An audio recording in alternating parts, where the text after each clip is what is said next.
لو جی سجنوں بیلیوں تے متروں مزہ آ گیا۔ فیس بک کے اوپر ابھی تھوڑی بہت گپ شپ چل رہی تھی میسنجر کے اوپر، تو ایک پوسٹ ابھی سامنے آئی ہے، بالکل لیٹسٹ نیوز ہے۔ بے حیائی کا خاتمہ اسلامی قوانین کے ذریعے ہی ممکن ہے، حریم شاہ۔ یہ پوسٹ دیکھ کر ایکچولی میرے ذہن میں ایک بات آئی ہے جو کہ آپ لوگوں کے ساتھ شیئر کرنا بہت زیادہ ضروری تھا۔ ایک عورت کو اس کے شوہر نے سونے کے جھمکے دیے۔ عورت وہ جھمکے پہن کر پورا محلہ گھومتی رہی، لیکن کسی نے جھمکوں پر نظر نہ ڈالی۔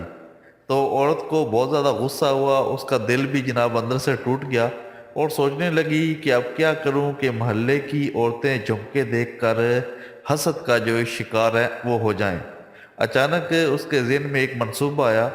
منصوبے پر عمل کرتے ہوئے اس نے اپنے گھر کو آگ لگا دی۔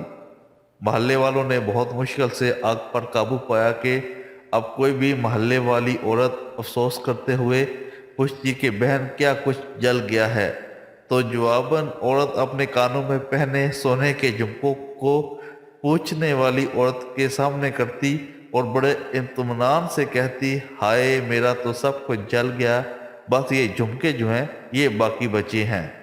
تو یہی حال جناب اس وقت حریم شاہ کی لیٹسٹ اس نے جو انٹرویو دیا ہے، جو اس نے پریس کانفرنس کیا ہے، تو وہ اب آپ لوگوں کے سامنے ہے، خود جا کر نیوز کے اوپر دیکھیں تو آپ کو مکمل جناب چیز جو ہے وہ سمجھ آ جائے گی، کیونکہ حریم شاہ نے بھی یہ ابھی بیان دیا ہے، بے حیائی کا خاتمہ اسلامی قوانین کے ذریعے ہی ممکن ہے۔